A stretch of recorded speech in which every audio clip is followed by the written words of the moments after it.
Hello. How are you feeling tonight? I feel alright. Um, I was thinking today about the Walkman.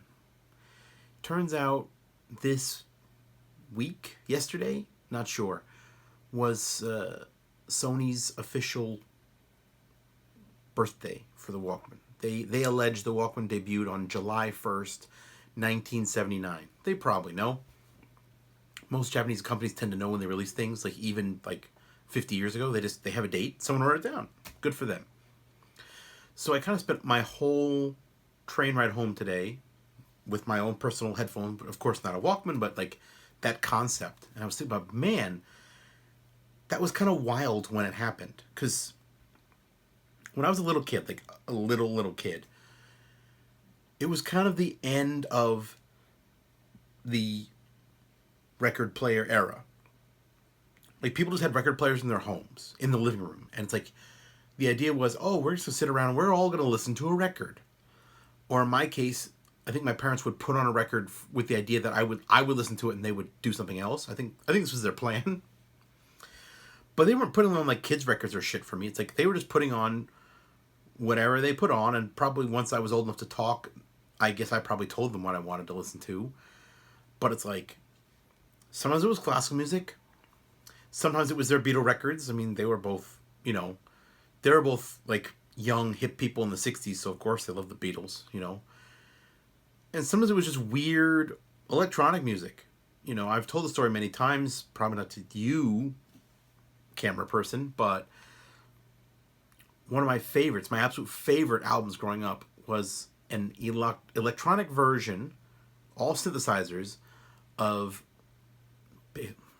Pictures at an Exhibition. And this was created by a Japanese composer, Isao Tomita, who sadly passed away a few years ago. But he, for the longest time, he was like the guy for like electronic music in Japan. And I heard this music over and over again. I would just listen to it in the living room, and we had a big, comfy chair, and I was sitting in this comfy chair, and I was like rocking back and forth and listening to this music, and it was mind blowing stuff. But that was what music was like. You sat down and you listened to it, and you listened to the whole thing, and maybe you turned it over, but it's like that was your thing. That's your, that's like you sit down and watch a movie. You sat down and listened to a record. And I think my dad realized pretty soon that records weren't the most comfortable format. Like it was a lot of work. So he started recording. He somehow set this thing where he was playing it on a record player and taping it on a cassette player. I don't know how he was doing this, but he was doing this. So he was an early advocate for making tapes of all the records he owned and the stuff that I wanted to listen to too.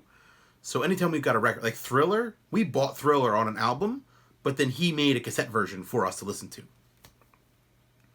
And yeah, once the early 80s rolled around and like all of a sudden everyone had like your own personal cassette player. It's like obviously I couldn't just hang out and listen to music, but when we would take our long road trips, like when it was summertime, we didn't really fly that often. We did a lot of driving.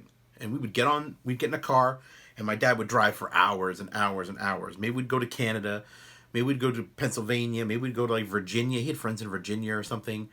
And, that just involves hours and hours of driving. And it's like, rather than try to find radio stations or to try to find something that, all four of us wanted to hear, I just had a Walkman. It's like, okay, what do you, bring a tape, you want to listen to it, and I would just listen to a tape. Usually one tape over and over again. So I know for a fact there were a couple of years where it's like the music for me was like the Ghostbusters soundtrack. I listened to Ghostbusters soundtrack again and again and again. Eventually, Appetite for Destruction, Guns N' Roses, again and again and again.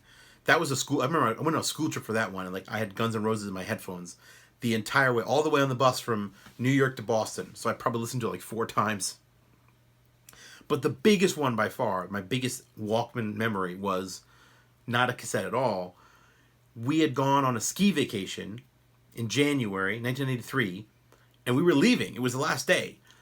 But there had been a lot of delays, so we were kind of at the airport for a long time, and we were just hanging out in the airport, and we were watching football on like the bar TV or whatever, and it was the big game with the Bills and the Oilers. And if you don't know or remember, the Oilers were way up. Like the first half, the Oilers dominated. They were winning like 35-3 or something. And in the second half, it was all Bills. And the Bills came back and came back and came back and came back. So we're watching this game in the airport, and we can't believe what's happening because the Bills keep coming back. Then I realize, oh, my Walkman has a radio. I'll just find the local radio station and listen to the game. But then we get on the airplane, and much like today, but even more so then, it's like if you dare listen to a radio. You can't even listen to a radio inside the airplane at all. So the stewardess kept walking around, like, is that a radio? And I'm like, oh, no, it's a tape. And I'd show her, like, my Metallica tape inside, and she's like, are you listening to tape? And, like, she was really angry about it, and it's like, I'm like, this is the most important football game I've ever heard in my life. Please let me listen to the football game. And I don't know if we took off before I got to hear the end of the game, but I know that up until, like, into the very last minute, while they're de-icing the wings and we're really going to go, but we haven't left yet, I was trying to listen to this game to find out what the hell was going to happen. Anyway, in the end, the Bills won. But yeah, that was kind of the end of it, because really, once the 90s rolled around, it's like, then CDs were a thing, and then you had CD players, and it was kind of different when you had little CD players, you know? Tapes were like durable. CDs were very fragile. It's like, oh, I don't want to touch the CD. Oh, if you move the CD player, you can't hear it. It's like, tape players, you put that thing in there, you could run, you know? Didn't matter.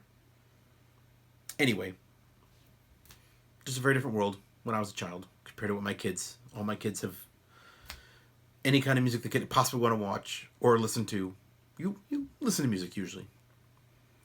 Anyway, it's late. Oh, and I went over. So, good night, everybody.